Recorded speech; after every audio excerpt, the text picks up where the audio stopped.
If it's true, the Packers want to move Zack Tom in to center, then now is the perfect time for them to take a big swing on a tackle they might not normally draft. You are Locked On Packers, your daily Green Bay Packers podcast.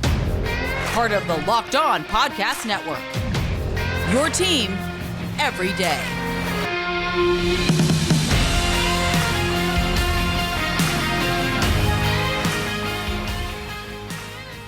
You are Locked On Packers, part of the Locked On Podcast Network, your team every day. I'm Peter Bukowski, and I cover the Packers for The Leap, a newsletter I would love for you to subscribe to. Follow me on Twitter, Peter_Bukowski. Follow the podcast on Twitter, Locked On Packers. Like us on Facebook. Subscribe to the podcast, iTunes, Spotify, Google Podcasts, wherever you find podcasts, you will find Locked On Packers, the #1 Packers podcast on the internet. And the show for fans who know what happened, they want to know why and how. Thanks to everyone who makes Locked On Packers their first listen every day. We hope you like starting your day with us as much as we like starting our day with you. Today's episode brought to you by our friends at LinkedIn Jobs. They help you find the qualified candidates you want to talk to faster. Post your job for free at linkedin.com/LockedOnNFL. That's linkedin.com/LockedOnNFL to post your job for free. Terms and conditions do apply. Let's take the Zack Tom report as gospel. Let's just assume that that is in fact what they want to do. They want to move Zack Tom from right tackle to center. That means the Packers are going to have to replace Zack Tom at right tackle. They don't have the players currently who are capable of doing that, at least with any sort of certainty and certainly with any sort of pedigree. What I am advocating for in this circumstance is similar to what we talked about yesterday, where I said, look, you have limited information on all these guys. Even if you're right to make a bet on a player, there's no such thing as a 100% bet. And so why not bet on 30 or 40% of a 10 out of 10 player versus a 45, 50, 60% on a 7 or 8 out of 10 player. And part of this is related to the conversation we've been having all off season and really on Packers Twitter for years about these ideas of thresholds. And we'll talk about that at the end. But if the Packers are serious about finding their right tackle for right now, and that's the thing, if you want to do this right now, it'd be really nice to have a player right now. If you want to do this in a year when Josh Myers, his contract is up, then there's less urgency to get this done. But this is the draft, you guys. This is the tackle draft. We're going to talk about the offensive line and my evaluation of them in the second part of the show. But this is the draft to take that big swing because there are these players, guys who the Packers might not normally be into. And I'm not just talking about athletic testing. I'm talking about experience. The Packers tend to want 2 seasons of starting experience. Well, Amarius Mims has 8 games. Tyler Guyton has a little over 1 season of starting experience. There are some smaller school guys like Kieran Amagaji from Yale, who was a 1-year tackle starter, played guard as well.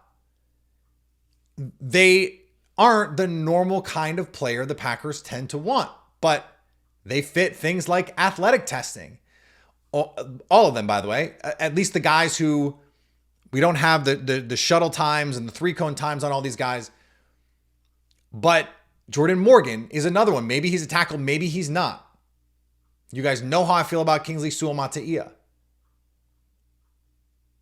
The upside of some of these players, to me, is too much to pass up. And when you have Zack Tom in the building playing center, and you have Elton Jenkins playing left guard, even if Sean Ryan is just sort of like meh, that's a really strong interior offensive line. And so I think it's reasonable to say, okay, that is solidified. Now let's try and swing big. Let's try and find that Pro Bowl, that all-pro level player, someone who, with a little bit of seasoning, with a little bit of coaching can be that high level player. And that means needing to use premium draft capital. If you want, and you're not a Packer team, and you want a premium tackle, you have to draft him in the first round. The plan can't be move Zack Tom because you hope you hit on the guy in round 4. That just doesn't work. And in this draft class, there is a significant drop off after, I would say, about 50 overall, where these guys just fall off a cliff. So, and maybe the end of the second round will be better. Like there might be someone at 58 that you feel pretty good about. Someone like Patrick Paul from Houston, who, by the way, is just much bigger than they would normally like. So to me, this comes down to a handful of players, and we'll talk about them more in depth later. But Amarius Mims, 6'8", 340 pounds. On the field, you go, that's a basketball player. He's a power forward. His body makes no sense on a football field because he is slim-waisted and broad. He looks like he was carved out of marble. At you know 340 pounds, that's crazy. But he is 340 of you know what brick house muscle, and has the movement skills to match. And by the way, played right tackle at Georgia. Now, half a season, got hurt, and then went to the combine, got hurt. That's a pretty big risk. I understand that. And so I'm not necessarily advocating for Amarius Mims in particular, but what I'm saying is a player like that, if the Packers were to take him, I would totally understand it. And I do think advocating for a player like Amarius Mims is a reasonable thing to do given the Packers' current scenario. Tyler Guyton from Oklahoma is another one of these guys who is 6'7". Yes, he technically weighs more than Sean Ryan, 321, who's the heaviest offensive lineman they've drafted in the top 100 going back through Ted Thompson. But by one pound, literally 1 pound. But he's almost 6'8", just taller than they normally like. Now, we've had this conversation. Is it the case that they like these shorter players, that they want to fail them into guard? Where I went back and looked. Josh Nyman, who's not on the team anymore, 6'7", 6'7" plus. That was their developmental swing tackle. They brought in Luke Tenuta, 6'8". They brought in Caleb Jones. He's been their developmental tackle the last 2 years. He's 6'9". I just don't believe that the Packers, when they want to develop a tackle, go, he's got to be 6'4", 6'5". Because if he fails, we can put him at guard. Well, that's not the deal right now. You got to find a tackle. If you want to play Zack Tom at center, which I get and for, then you got to find a tackle. And he's got to be a tackle. And if he fails, your experiment fails and you got to keep Zack Tom at tackle anyway. And that's also not a bad outcome. So it's sort of like you're in a win-win situation because you can find an interior offensive lineman later. Like that's okay. If you take a big swing on a tackle and miss, and this is the crucial part, if you take a big swing on a tackle and miss, you have Zack Tom and Rasheed Walker ready to go. It's fine. It's easier to find interior offensive linemen. They also matter a little bit less, and you have more of them. So, and the Packers have been masters of finding them later in the draft. Corey Lindsey was a 5th round pick. Zack Tom, we're talking about day 3 picks here. David Bakhtiari, Josh Sitton, TJ Lang. They've been doing this from time immemorial, you guys. So take your swing now. We're not going to get into the Kingsley Su of it all, but I do want to mention one little thing about Tyler Guyton. Yes, not as experienced as you would like, a little bit older. Su is 21, just turned 21. But the Packers in the Brian Gutekunst era have drafted a player who did complete testing, I believe, in every case. of these top offensive linemen, Mims doesn't have testing at all. That's a problem. Su didn't do the agilities. These are guys I like. So Tyler Guyton did at almost 6'8". Hits the short shuttle and 3-cone that the Packers seem to like.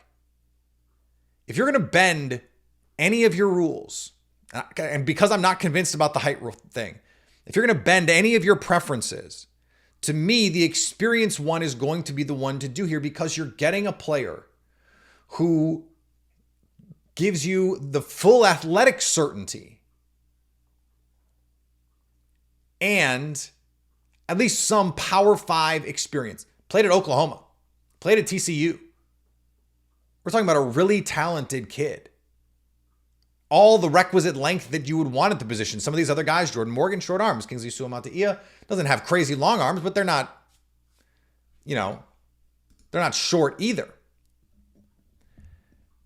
He is one of the names that I think we just have to put in bold. He has big hands. He's long arms. And really, especially the 3-cone that he put up at his size, at 6'7.5", the 7'5" 3-cone, that's crazy at his size. So he is someone who I think, if you're going to break your rules, he's the Mims size kind of outlier. Doesn't quite have the experience that the Packers tend to like, but athletically checks every single box. And to me, when you look at when the Packers have gone outside of some of their norms, the linebacker in the first round, Quay Walker, well, S-tier athlete. Devontae Wyatt, older player in the first round.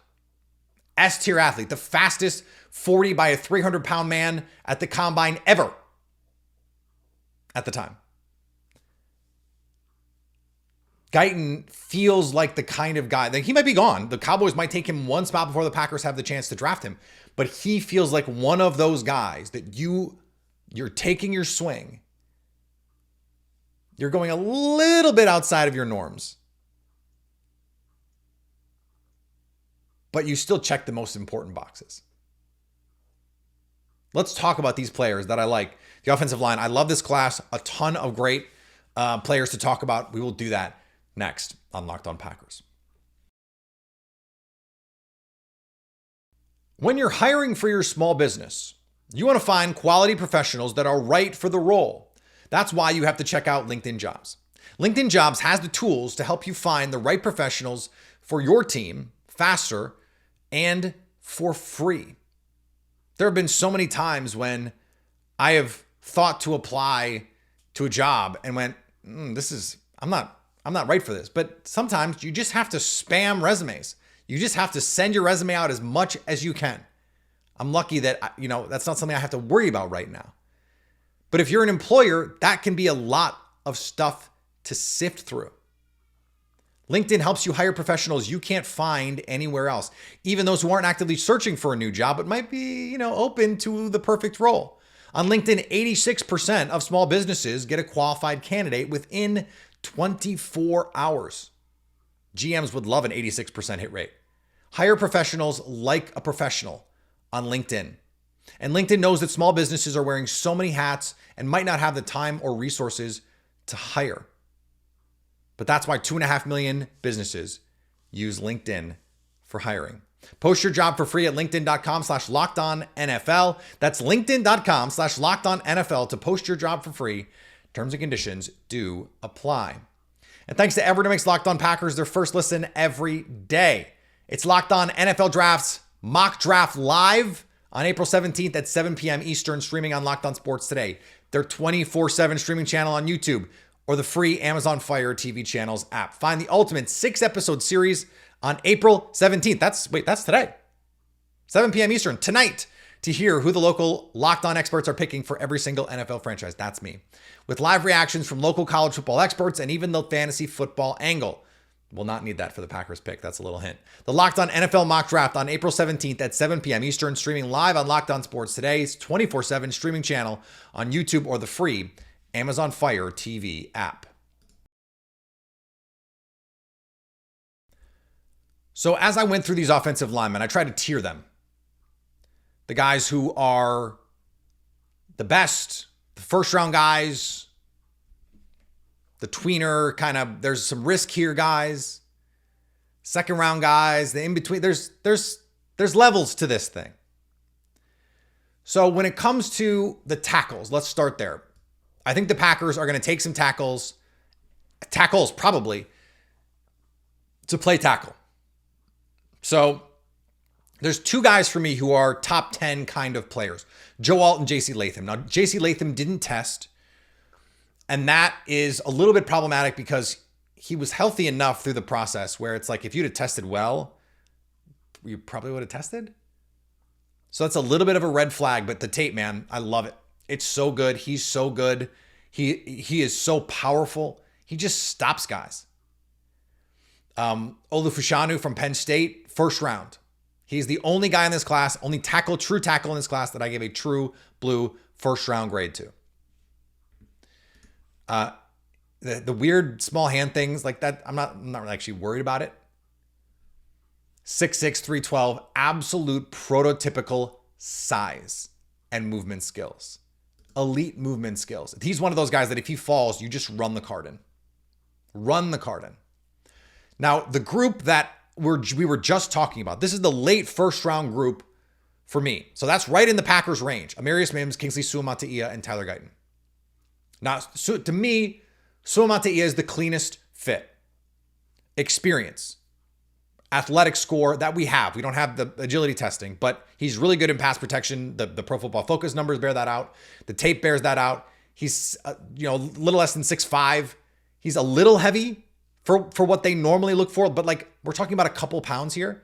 And again, back to the point that I was making earlier, like if they like these shorter guys who can fail into guard, a couple extra pounds, especially when you're already testing like an elite athlete, got a 9+ relative athletic score, I'm just kind of not worried about it. That's why I've pushed him into, I think he's someone that could be in that 25 range. I have him, I have him at 21.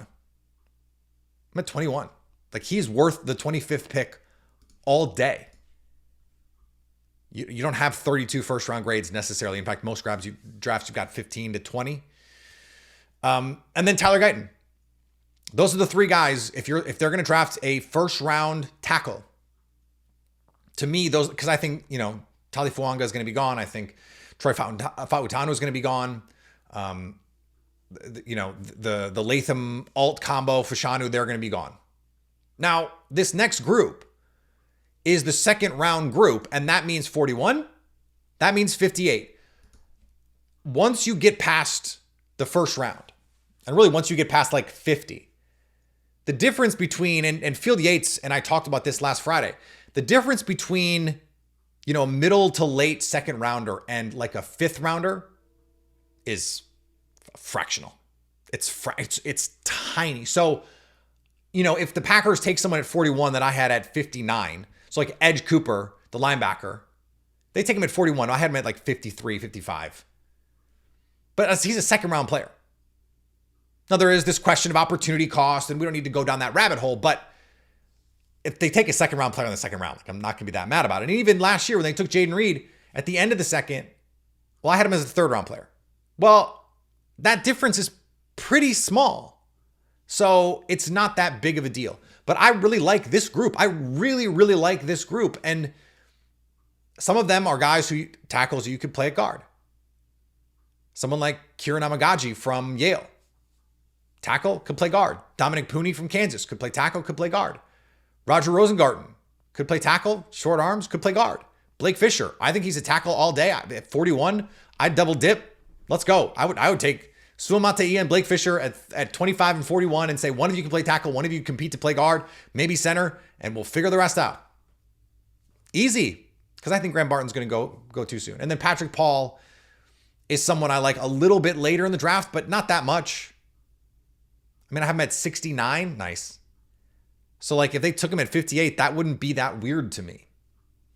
Now the guard market in the draft is interesting because the Packers generally don't take guards to play guard.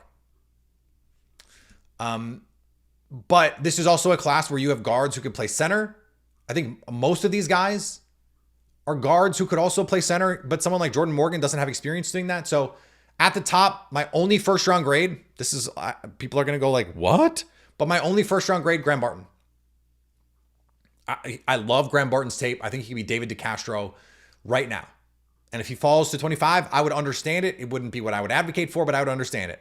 That fringe first round. So we're talking about late first round. So these are guys I still like, who I think are really interesting players. Thales Fuanga from Oregon State. If he fell to 25, yeah, I would be advocating for that. I think he'd be a great fit, right tackle, right guard. Cool. Second round grades. I'm sorry. I feel like I'm taking crazy pills. I don't see it with Troy Fautanu. I just don't. Like, I know the movement skills are nice, but I saw too many instances where he's just like getting worked back into the lap of the quarterback. And I even wrote in my notes, like, anchor one time.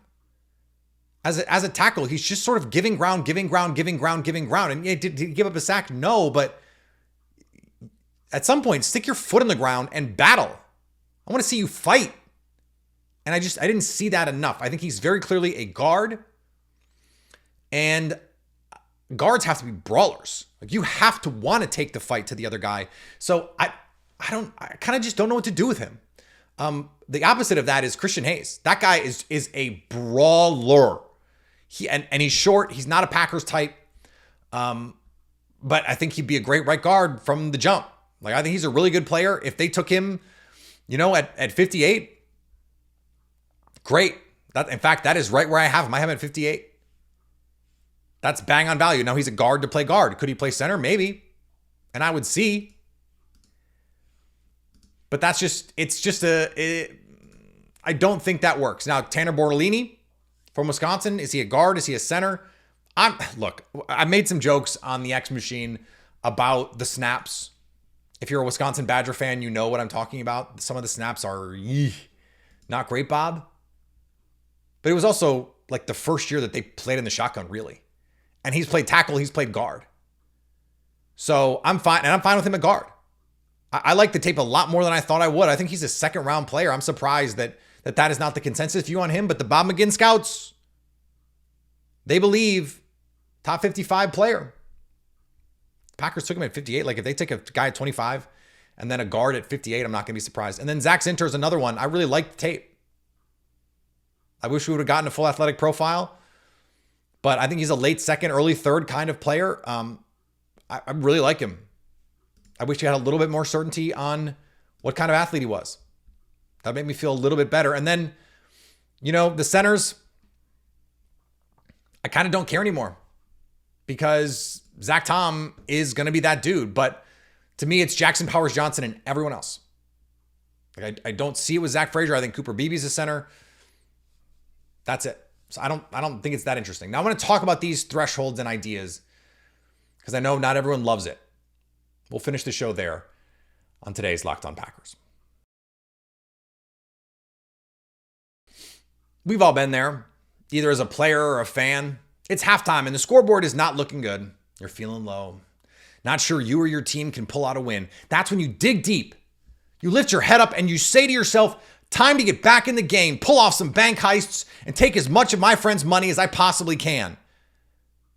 That's right, the smash hit mobile game, Monopoly Go, lets you compete with your friends to get the most riches and the biggest empire. It's the Monopoly you love, but on your phone.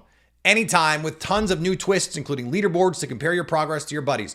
There's so much to do. You can play on countless dynamic Monopoly boards, make your friends go bankrupt by smashing their landmarks with a wrecking ball, charge other players for rent on your iconic properties. You can even work with your friends to crack open community chests and in tournaments to get extra rewards and climb the leaderboard. So go back out there, put your game face on, and download Monopoly Go now, free on the App Store or Google Play.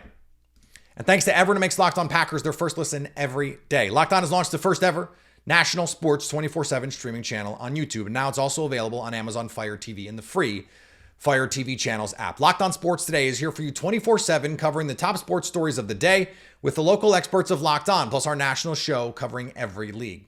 Find Locked On Sports Today now available on the free Amazon Fire TV channel's app. Now, look, I know everyone, it's not for everyone, this discussion about thresholds. And I don't know that you can just take these predictions to the bank. We saw the 2021 draft. Josh Myers didn't test. Amari Rodgers didn't test well, didn't fit the normal parameters. Now, it's worth noticing that going back to Ted Thompson, they picked Randall Cobb, slot receiver, pushed their boundaries a little bit. Amari Rodgers, Brian Gutekunst said, we didn't think of him as a receiver when he drafted him. Jaden Reed, slot receiver, a little smaller. It actually seems like we have a new trend line to follow here. All of those guys, dense players. And they asked Jaden Reed, can you get to 195 at a shade under 5'11"? And he said, yeah. And he did. And he played at 195. We didn't know that. It's not the case that you can just cross off every player that doesn't meet their athletic profile. Carl Brooks didn't. But Carl Brooks is a late day 3 player. All 3 receivers that they drafted last year, all 3 were tier 1 Packers types. Our pal Jacob Morley from Packer Report, he was on it. He's been telling us these are the kinds of players they like. 3 cone matters. You have to have baseline speed, baseline size, and 2 years of productivity in college is preferred. Dontavian Wicks, check. Jaden Reed, check.